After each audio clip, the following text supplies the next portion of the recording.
Good afternoon students, मैं संदीप कुमार शुक्ला आप सभी के साथ computer aided manufacturing and design या फिर computer aided design and manufacturing subject को डिस्कस कर रहा हूँ।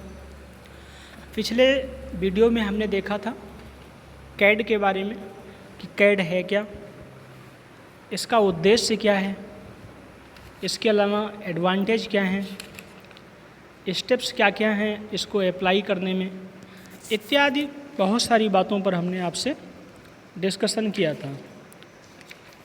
अब हमारा नेक्स्ट टॉपिक है कैम। कैम यानी कि कंप्यूटर एडेड मैन्युफैक्चरिंग हमें देखना है। अब ये कंप्यूटर एडेड मैन्युफैक्चरिंग होती क्या है, इसमें क्या क्या होगा। तो मैन्युफैक्चरिंग से तो आप अच्छे से परिचित हैं। मैन्युफैक्चरिंग में होगा क्या, किसी प्रोडक्ट को मान लो कि मुझे बनाना है तो सबसे पहले हमें उस प्रोडक्ट की डिज़ाइन चाहिए होगी, ठीक है।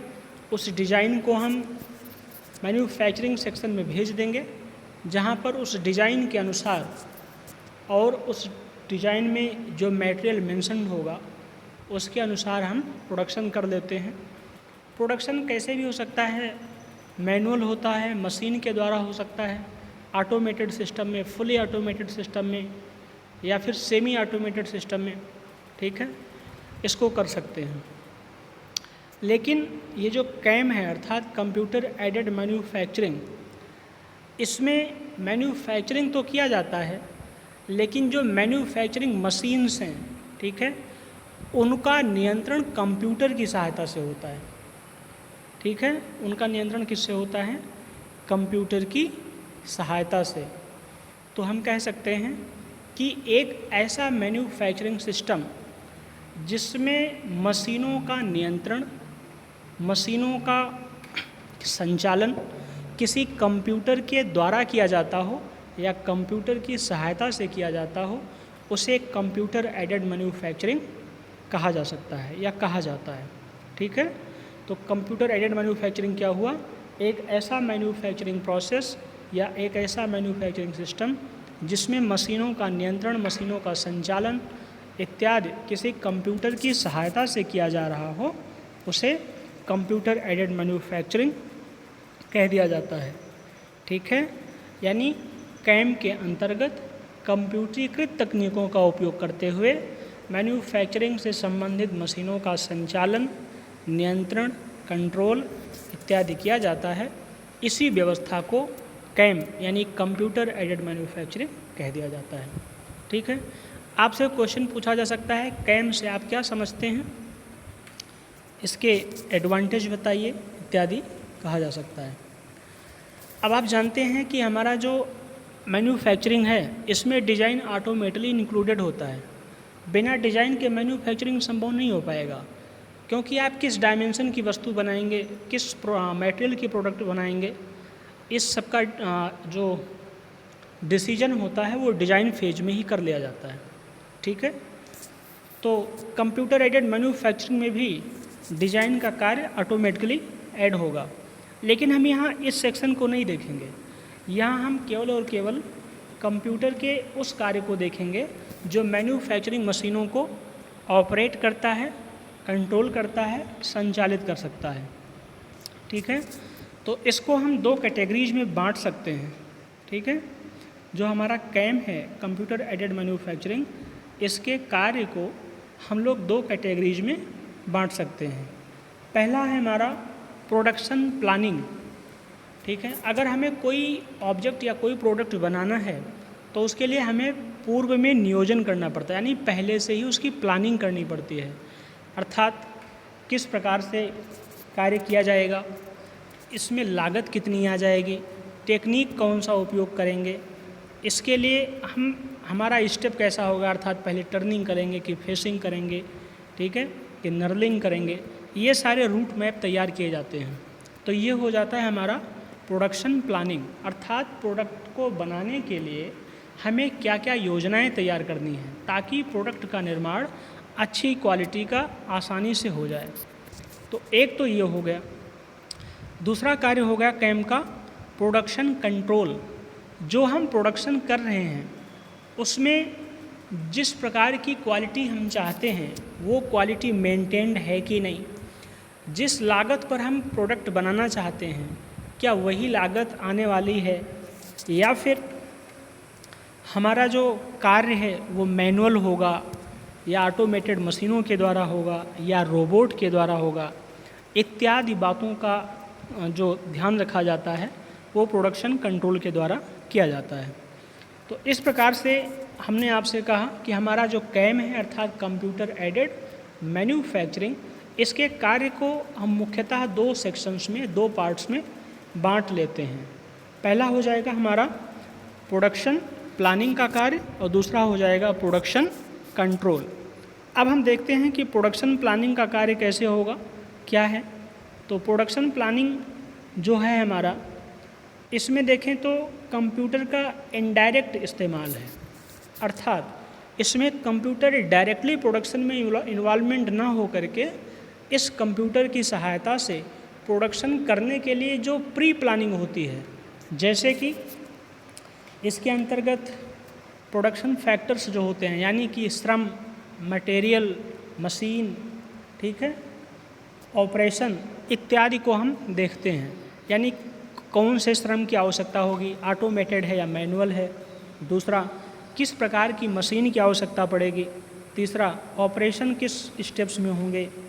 इसके अलावा प्रोसेस प्लानिंग भी देखा जाता है, यानी इस प्रोडक्ट को बनाने के लिए जो ऑपरेशंस होने हैं, मशीनिंग ऑपरेशंस, वेल्डिंग ऑपरेशंस, ये सब किस स्टेप बाय स्टेप किस प्रकार से चलेंगे, ये सारी बातें हम इसके द्वारा देखते हैं। तो चूँकि ये जो प्रोसेस हैं, ये जो सारे कार्य हैं, ये प्रोडक्शन के पहले के हैं, अर्थात ये सारे कार्य जब हम कंप्यूटर की सहायता से करते हैं तो इसे इनडायरेक्ट यूज ऑफ कंप्यूटर कह देते हैं प्रोडक्शन में।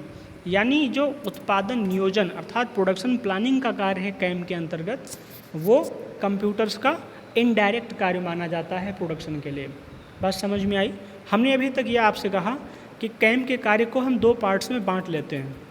पहला कार्य है प्रोडक्शन का प्लानिंग करना, अर्थात किस प्लान के तहत हम प्रोडक्ट को बनाने जा रहे हैं। दूसरा प्रोडक्शन कंट्रोल, अर्थात जब हम प्रोडक्ट बना रहे हैं तो उसमें रिक्वायर्ड क्वालिटी आ रही है कि नहीं आ रही, और जो हमने प्लानिंग किया है क्या उसी के अनुसार कार्य हो रहा है। अगर ऐसा है, उसी के अनुसार कार्य कर रहा है, तो हमारा प्रोसेस बहुत अच्छे से चल रहा है। तो ये कार्य जो प्रोडक्शन कंट्रोल का है, ये हमारा कंप्यूटर प्रोडक्शन के दौरान देखता है। तो इसीलिए हम इसे कह देते हैं direct use of computers in cams या active use of computers in cam, अर्थात कंप्यूटर्स का प्रोडक्शन के दौरान डायरेक्ट इन्वॉल्वमेंट होना। ठीक है, अब दोनों को एक एक करके ज़रा विस्तृत रूप में देख लेते हैं हम लोग। सबसे पहला है, हमने देखो ध्यान से, यहाँ कैम के कार्य के अंतर्गत हमने दो पार्ट्स किया, एक है उत्पादन नियोजन यानी प्रोडक्शन प्लानिंग और दूसरा है प्रोडक्शन कंट्रोल। अब हम एक एक करके देख लेते हैं। पहले देख लेते हैं प्रोडक्शन प्लानिंग के अंतर्गत। तो प्रोडक्शन प्लानिंग के अंतर्गत हमने आपसे कहा कंप्यूटर का इनडायरेक्ट उपयोग है प्रोडक्शन के दौरान, अर्थात अभी जो हमारा कार्य कंप्यूटर कर रहा है वो प्रोडक्शन के पहले का है, तो इसे इनडायरेक्ट उपयोग कह सकते हैं। दूसरा है हमारे पास, इसमें सबसे पहला काम मूल्य आकलन, यानी जब कोई हम प्रोडक्ट बनाने जा रहे हैं तो हमें ये ध्यान रखना है कि इसकी लागत क्या आने वाली है, अर्थात जो प्रोडक्ट हम बनाएंगे उसके बाद ये जो कस्टमर्स हैं इसे अफोर्ड कर पाएंगे या नहीं। कई बार मैंने आपसे इस एग्जाम्पल का जिक्र किया था कि मान लो हमें डस्टर बनाना है, ठीक है, तो हमें ध्यान रखना है कि डस्टर की कीमत उतनी होनी चाहिए जिसे आसानी से ख़रीदा जा सके और संस्थाओं पर अतिरिक्त बोझ ना आए। अब मान लीजिए कोई अनाड़ी प्रोड्यूसर है और जिसे कास्ट इवोल्यूशन नहीं आता है, ठीक है, या कॉस्ट एस्टिमेशन नहीं आता है, तो पता चला महंगे प्रोडक्शन प्रोसेस का उपयोग करे या हाई सीएनसी मशीन्स के द्वारा इसे बना या किसी और प्रोसेस के द्वारा बना रहा है या किसी और मटेरियल का बना रहा है, तो ऑब्वियस सी बात है उसकी कीमत बढ़ जाएगी और इस बढ़े हुए कीमत को मार्केट में एक्सेप्ट करना मुश्किल हो जाएगा। तो हमारा पहला ज़रूरी काम है मूल्य का आकलन। जब हम प्रोडक्ट तैयार कर रहे हैं तो हमें कॉस्ट एस्टिमेशन करना ज़रूरी है। इसके अंतर्गत हम श्रम लागत, यानी जो लोग काम करेंगे, मैनुअल काम कर रहे हैं या फिर ऑटोमेशन में काम कर रहे हैं, किस प्रक्रिया के द्वारा हमारा कम से कम कीमत आएगी, इस बात को जानना। दूसरा मशीन लागत, हम किस प्रकार से मशीनों का अरेंजमेंट करें ताकि कम से कम कीमत के अंतर्गत हमारा प्रोडक्ट बने। तीसरा, प्रचालन लागत अर्थात ऑपरेशन कॉस्ट, यानी जब हम उसे मशीनिंग प्रोसेसिंग कर रहे हो, जैसे मान लो हमें इस डस्टर का निर्माण करना है, तो उसकी जब हम फेसिंग कर रहे होंगे, ग्रूविंग कर रहे होंगे, तो इस दौरान जो मशीन ऑपरेट कर रही है, मशीनिंग कॉस्ट जो है और पूरे ऑपरेशन के लिए, अब ऑपरेशन कॉस्ट में तो machining cost, standing cost, labour cost सारे के सारे आ जाते हैं। तो सारे खर्चों का जो सम है वो कम आना चाहिए, मिनिमम आना चाहिए ऑपरेशन कॉस्ट के अंतर्गत, ठीक है। उसके अलावा हमारे पास नेक्स्ट है दूसरा पॉइंट, अगर देखें तो वह है कंप्यूटर एडेड प्रोसेस प्लानिंग, ठीक है। कंप्यूटर एडेड प्रोसेस प्लानिंग, इसे CAPP कह दिया जाता है, कंप्यूटर एडेड प्रोसेस प्लानिंग, यानी प्रोडक्ट को बनाने के लिए हम किन स्टेप्स से ले जाएंगे, ठीक है, इसे कहते हैं प्रोसेस प्लानिंग। यानी जो प्रोसेसिंग होगी प्रोडक्ट को तैयार करने के लिए मशीनों के द्वारा, वो किस स्टेप्स में होगा, किस रूट्स में होगा, इसी को कह देते हैं प्रोसेस प्लानिंग, ठीक है। जैसे हम सबसे पहले इसमें टर्निंग करेंगे या फेसिंग करेंगे या ग्रुप करेंगे, ठीक है, इस बात को डिसाइड किया जाता है प्रोसेस प्लानिंग के द्वारा, ठीक है। अब मान लीजिए एक कोई सर्कुलर हमारी लकड़ी का टुकड़ा है और उसके द्वारा अगर हमें डस्टर बनाना है और इसमें कोई कहे नहीं, सबसे पहले उसे पकड़ने के लिए जो ग्रुप कटे होते हैं उसे बनाएंगे, तो सीधी सी बात है वो एक रॉन्ग प्रोसेस को फॉलो कर रहा है। सबसे पहली ज़रूरत है कि जो उसका शेप है डस्टर का जो होना चाहिए रेक्टेंगल वगैरह, उससे पहले उस सर्कुलर शेप से रेक्टेंगल में लाएँ, अर्थात उसमें हम टर्निंग का कार्य किया जाए। उसके बाद फिर आगे फेसिंग प्लानिंग ये सब करेंगे, फिर लास्ट में ग्रूविंग का कार्य आएगा। तो इन्हीं स्टेप्स को जो हम डिसाइड करते हैं वो होता है हमारा कंप्यूटर एडेड प्रोसेस प्लानिंग, ठीक है। नेक्स्ट है हमारे पास मशीनी आंकड़ों की गणना करना। अब ये मशीनी आंकड़े क्या होते हैं, तो इसके अंतर्गत है हमारे पास कैलकुलेशन ऑफ मशीनिंग डेटा, यानी इसके अंतर्गत हम ये देखते हैं कि जो हमारा जो प्रोडक्ट बनने जा रहा है उसके लिए हमें कितने फीड की आवश्यकता होगी, डेप्थ ऑफ कट कितना होना चाहिए, और मशीन का जो रिवॉल्यूशन है टूल्स का वो किस प्रकार होना चाहिए। इन सब बातों का ज्ञान हम मशीनी आंकड़ों की गणना के अंतर्गत कर लेते हैं, ठीक है। उसके बाद हमारे पास है NC पार्ट प्रोग्रामिंग, ठीक है। अब NC पार्ट प्रोग्रामिंग क्या होती है, तो कई बार क्या होता है कि हमारे पास जो कंपोनेंट बनाने होते हैं वह बहुत ही कॉम्प्लिकेटेड शेप के होते हैं, ठीक है। उन कॉम्प्लिकेटेड शेप को बनाने के लिए हमें अलग से पार्ट प्रोग्रामिंग करनी पड़ती है, यानी उस पार्ट विशेष के लिए प्रोग्रामिंग करते हैं जिसको NC यानी न्यूमेरिकली कंट्रोल्ड मशीन्स में फीड करके प्रोडक्ट को ऑपरेट किया जाता है, बनाया जाता है, ठीक है। नेक्स्ट है हमारे पास computer aided line balancing. Basically ये जो हमारा लाइन बैलेंसिंग टॉपिक है ये इंडस्ट्रियल इंजीनियरिंग का आता है, पर है पार्ट कैम का ही, यानी कंप्यूटर एडेड मैन्युफैक्चरिंग का।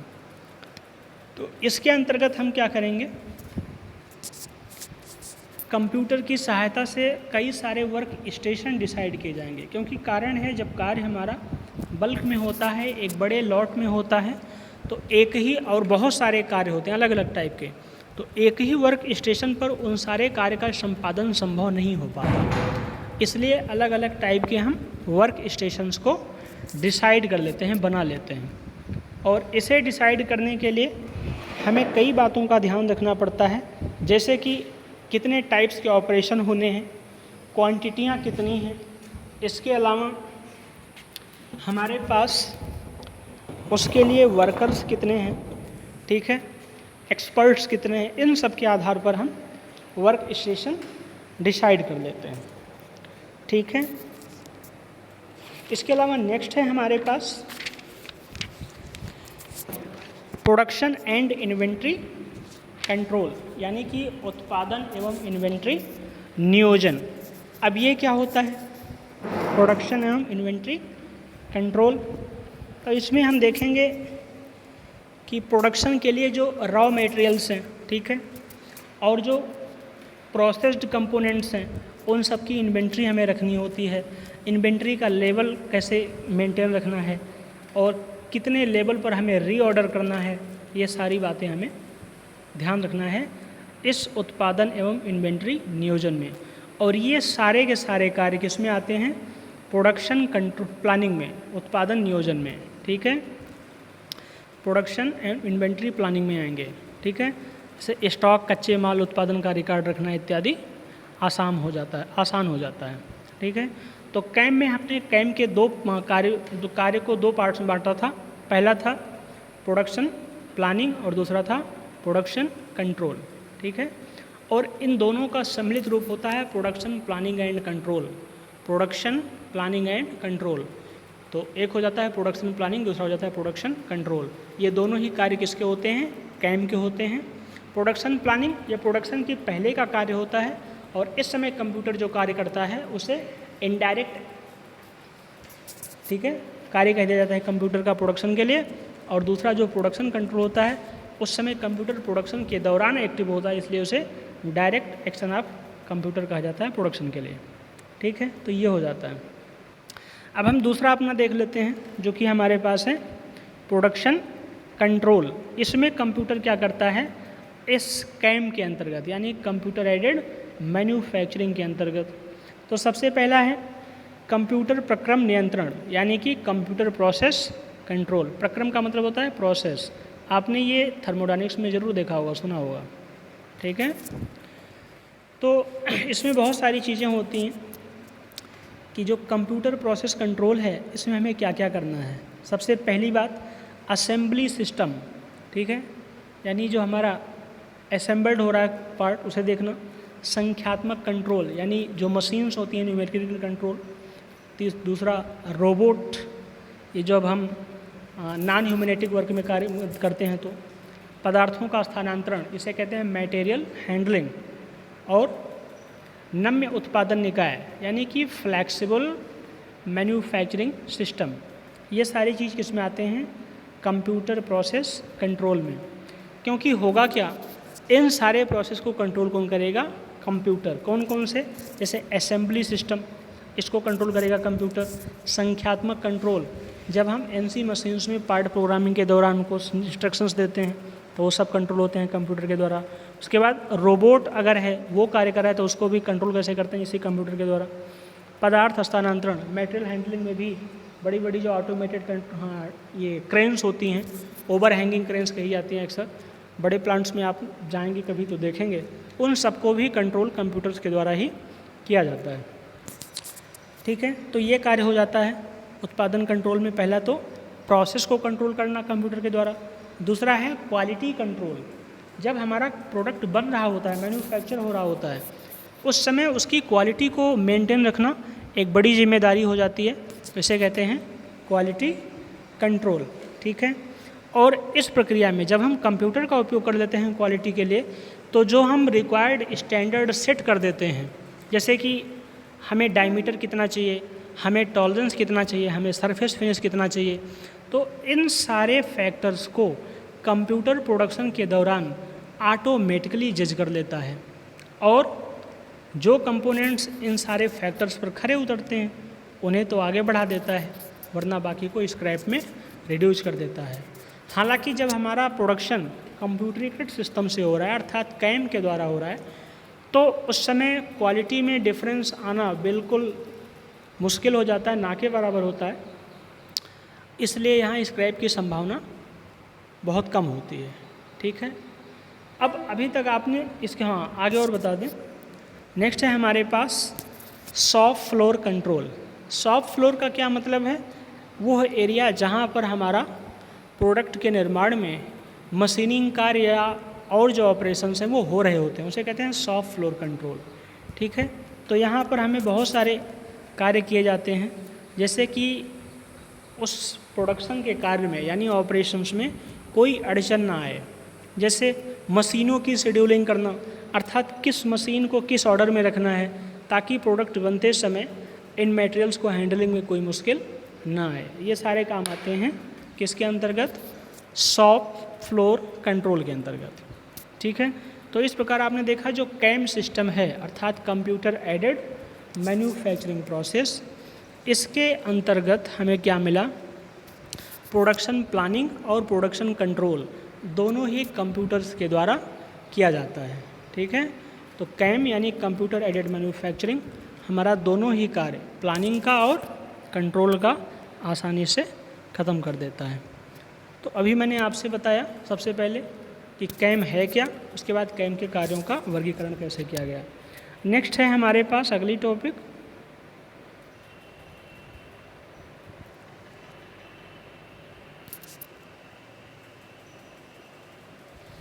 कैम के लाभ यानी एडवांटेज ऑफ कैम। क्या क्या एडवांटेज हैं ये ध्यान देना। तो सबसे पहला है कैम का उपयोग प्रोडक्शन टाइम को कम करता है। ये तो आप बहुत अच्छे से जानते होंगे कि जो कार्य मैनुअल किया जाएगा उसमें टाइम ज़्यादा लगेगा, और अगर किसी टेक्निक की सहायता से या किसी इंस्ट्रूमेंट की सहायता से करेंगे तो आसानी से हो जाएगा। ठीक है, तो इसी प्रकार जब हम कंप्यूटर्स के द्वारा प्रोडक्शन के लिए प्लानिंग और कंट्रोल दोनों कार्य कर लेते हैं तो प्रोडक्शन का कार्य कम समय में आसानी से संपादित हो जाता है। दूसरा है कैम के द्वारा प्रोडक्शन में फ्लेक्सिबिलिटी आ जाती है। अब हम अगर मैनुअल कार्य करेंगे तो अगर एक बंदा है कोई चीज़ बना रहा है तो वो सारे कार्य में एक्सपर्ट नहीं हो पाएगा, या उसमें थोड़ा बहुत चेंजेस करके कोई नया ऑब्जेक्ट नहीं बना सकते। लेकिन इस कंप्यूटरीकृत प्रोडक्शन में जब हम कैम्स यानी कंप्यूटर एडेड मैन्युफैक्चरिंग हो रही है, अर्थात जो मैन्युफैक्चरिंग हो रही है कंप्यूटर की सहायता से जब होती है, तो हम प्रोग्रामिंग में थोड़ा बहुत चेंज करके नए नए टाइप्स के प्रोडक्ट बना सकते हैं। और याद रखना प्रोग्रामिंग के अनुसार हमें टूल्स वगैरह भी चेंज करने पड़ते हैं, लेकिन हमारे अलग अलग टाइप्स के प्रोडक्ट बनते रहते हैं। इससे हमारे प्रोडक्शन में फ्लेक्सिबिलिटी आ जाती है, अर्थात उस कैम सिस्टम में एक ही प्रोडक्ट ना बन के अलग अलग टाइप के प्रोडक्ट भी बन जाते हैं। नेक्स्ट है हमारे पास, अब चूँकि अभी मैंने आपसे कहा था कि जब हम प्रोडक्शन के दौरान कैम अर्थात कंप्यूटर्स का उपयोग कर लेते हैं तो उसकी क्वालिटी अच्छी आती है, हाई क्वालिटी मिलती है, और इस प्रकार जो हमारे प्रोडक्ट बनते हैं वो डिजायर्ड क्वालिटी के पाए जाते हैं। इससे प्रोडक्ट्स के ख़राब होने की संभावना कम हो जाती है और स्क्रैप यानी जो ख़राब पार्ट्स हैं उनकी संख्या कम हो जाती है, घट जाती है। ठीक है, नेक्स्ट है आगे हमारे पास इसके क्या लाभ हैं। तो है विनिर्माण उपकरणों के कंप्यूटर नियंत्रण से कारखानों के उत्पादन में सुधार होता है। अब विनिर्माण उपकरण कौन कौन से हैं, यानी प्रोडक्शन में जो इंस्ट्रूमेंट्स काम आते हैं उनके नियंत्रण के लिए हमने कंप्यूटर्स लगा रखे हैं, यानी उनको जो कंट्रोल कर रहा है कौन कर रहा है, कंप्यूटर कर रहा है। जैसे मशीनों का कंट्रोल हो गया, टूल्स का कंट्रोल हो गया, ये सारे कार्य चूँकि अब कौन कर रहा है, कंप्यूटर कर रहा है, तो ये कम समय में आसानी से हो जाते हैं और प्रोडक्ट की क्वालिटी को मेंटेन रखते हैं। इस प्रकार जो हमारा प्रोडक्शन सिस्टम है या जो फैक्ट्री है उसमें उत्पादन रेट बढ़ जाता है। ठीक है, यानी जो प्रोडक्ट बनते हैं अच्छे क्वालिटी के ज़्यादा मात्रा में बनने लगते हैं। इस प्रकार उस फैक्ट्री का जो उत्पादन है वो बढ़ जाता है, उसमें सुधार हो जाता है। ठीक है, नेक्स्ट है हमारे पास ऑटोमेटिक कंट्रोल एंड इंस्पेक्शन। थोड़ी देर पहले हमने भी आपसे बात की थी कि जो हमारे प्रोडक्ट का डिजायर्ड क्वालिटी है, जैसे कि डायमेंशंस, टॉलरेंसेस, सरफेस फिनिश इत्यादि, हम कंप्यूटर में आसानी से फीड कर सकते हैं और इसी के आधार पर कंप्यूटर स्वयं ही जो प्रोडक्ट बन रहे हैं उनकी क्वालिटी को चेक करता है, और जो प्रोडक्ट उस क्वालिटी स्टैंडर्ड पर खरे उतरते हैं उन्हें ही आगे बढ़ने दिया जाता है, बाकी को स्क्रैप में डाल दिया जाता है। तो ये सारे कार्य यहाँ इससे संभव हो पाते हैं। नेक्स्ट है हमारे पास रिलायबिलिटी। ठीक है, कंप्यूटर कंट्रोल में प्रोडक्शन इंस्ट्रूमेंट की रिलायबिलिटी बढ़ जाती है, यानी जो प्रोडक्शन इंस्ट्रूमेंट हैं जैसे मशीन्स हो गए, टूल्स हो गए, ये काफ़ी समय तक एक्टिव रहते हैं। इससे इनकी रिलायबिलिटी यानी विश्वसनीयता बढ़ जाती है। फिर है हाई क्वालिटी।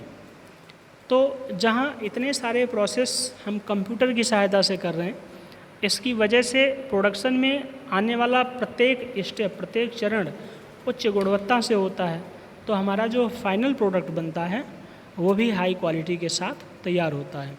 तो ये हमारे लाभ हैं कुछ कैम के।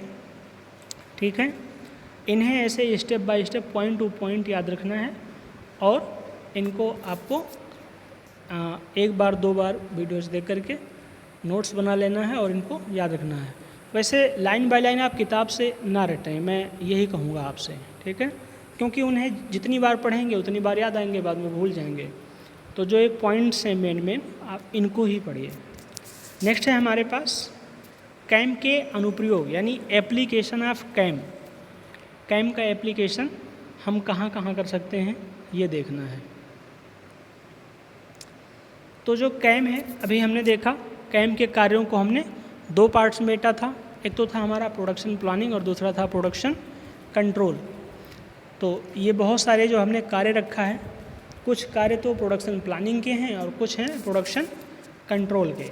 जैसे है कॉस्ट एस्टिमेशन, ये किस में था? प्रोडक्शन प्लानिंग में। प्रोसेस प्लानिंग, ये किस में था? प्रोडक्शन प्लानिंग में। प्रोसेस कंट्रोल, ये किस में आ जाएगा? प्रोडक्शन कंट्रोल में। क्वालिटी कंट्रोल, ये किस में आ जाएगा? इसी में। एनसी पार्ट प्रोग्रामिंग, ये किस में आ जाएगा? ये आपके प्रोडक्शन प्लानिंग के अंतर्गत आ जाएगा।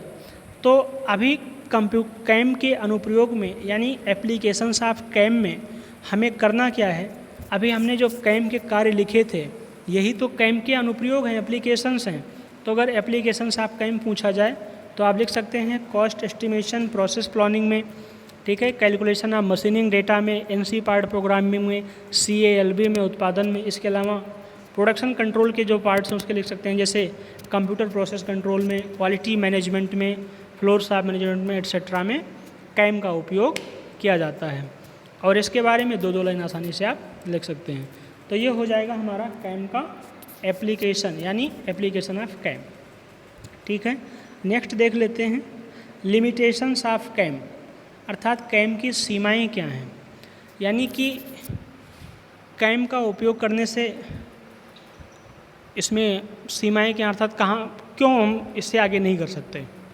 तो सबसे पहला है कॉस्टली बेसिक स्ट्रक्चर, ठीक है।